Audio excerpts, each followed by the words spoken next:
Okay, Kohalayim, Yahweh, Bahashem, Yahweh Shah, Bahashem for Kwadash. I want to get double honors to the elders apostles of Great Millstone. Shalom to the hopeful elect.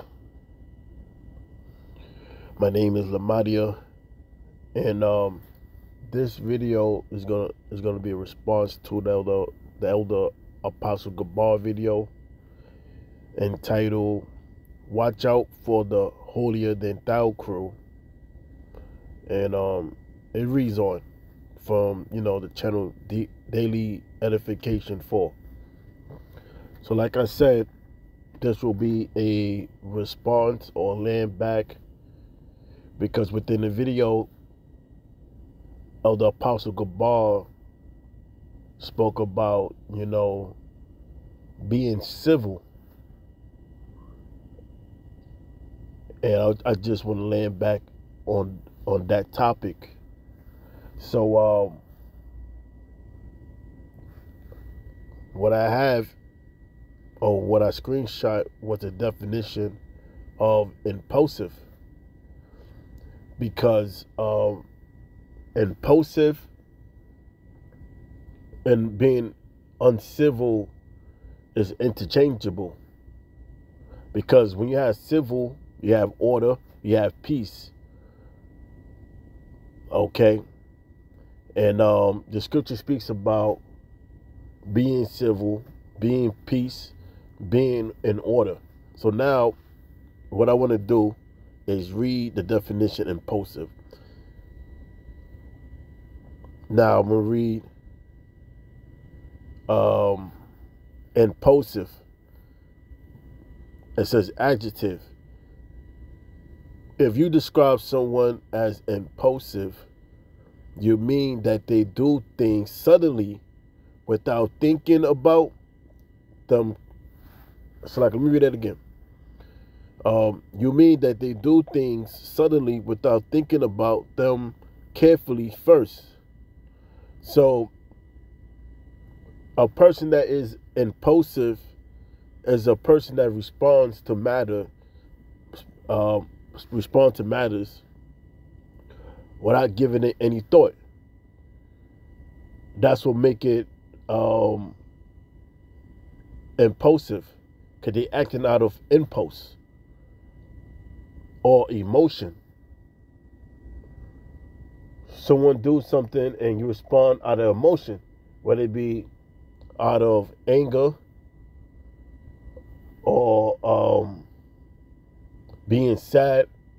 That's impulsive. Now, that's where you get being carnal. The word carnal means fleshly, or of the flesh. So rather than looking at it in a spiritual way, you're dealing with it in a carnal way of the flesh, which means to be impulsive. So now I have here the book of Proverbs 14:29. He that is slow to wrath is of great understanding. Because a person that is slow to wrath, that's a person that is seasoned. That's a person that understands that the thing that's happening is more than what you could see as actual a spiritual attack. Whether you on the job and there's somebody trying to get you to respond or get a response out of you, a negative response out of you, or you may be out and about, same thing, somebody trying to get a negative response out of you. That's just Satan.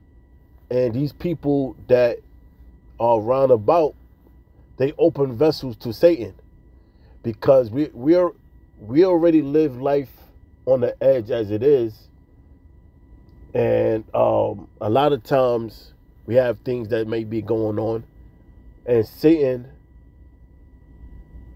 he'll jump on people to agitate you, to get a carnal response from you.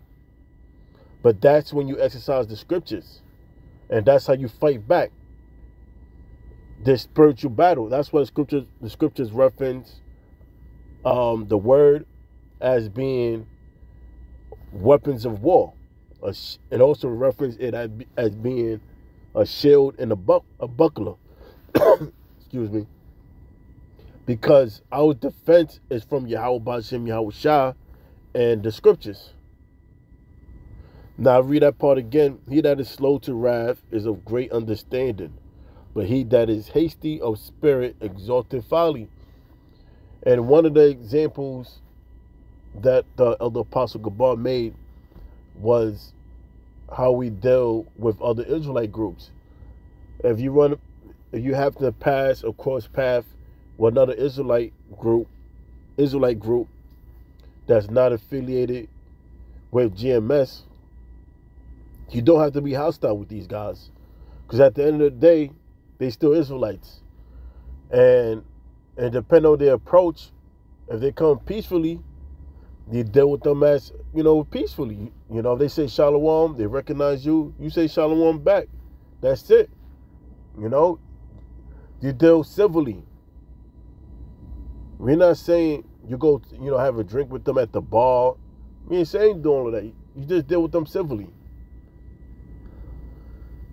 So a person that's quick to anger and quick to respond carnally, he exalted folly. He's a fool. Because we was called into this knowledge to exalt the knowledge of the Most High. To exalt wisdom. Now Romans 8 and 6 down to verse 8. For to be carnally minded is death. That's an impulsive mind. A person that's carnally minded is a person that is impulsive. Always easily triggered. I'll be honest. Some guys come into the knowledge and they think that, they ramble. They Rambo. Or they're the Terminator. Like they about to take down America by themselves or some shit like that. And they got a screw face. They walk around with a screw face all day long. Want to be extra macho. Look, the Lord ain't bring us to this knowledge to be warriors. The Lord set up prophets to teach. That's what we are. We are the prophets. Now, although the scriptures does reference us as being soldiers in the faith of this spiritual battle, but that's what it is. It's a spiritual battle. We're soldiers in the faith. So I read that again. For to be carnally minded is death, but to be spiritually minded is life and peace, because the carnal mind is enmity against the Most High. The word enmity means to be in opposition of. So a person that is carnal or impulsive, that reacts straight off the flesh, his mind is in enmity with the Most High, right? Because that's how animals respond to things. They're impulsive. They're not dealing with knowledge.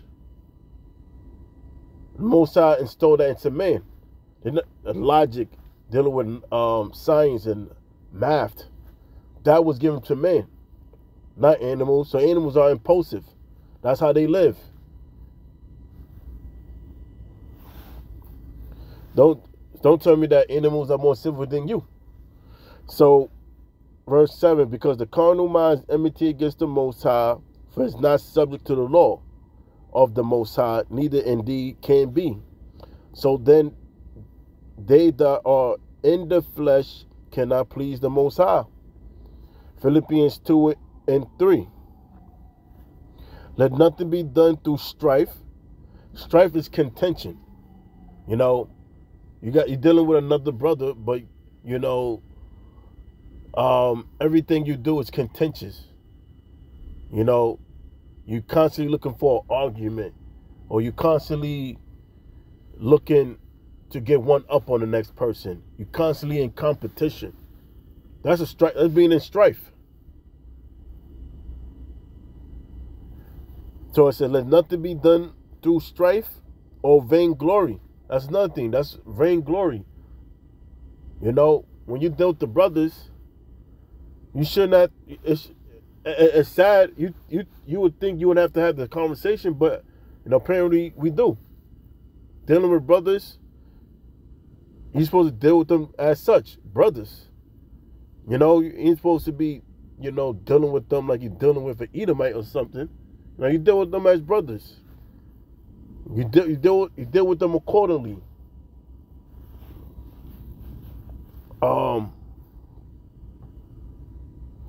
But in lowness of mind, let each esteem other. But in lowliness of mind, let each esteem other better than themselves. Look not every man on his own things, but every man also on the things of others.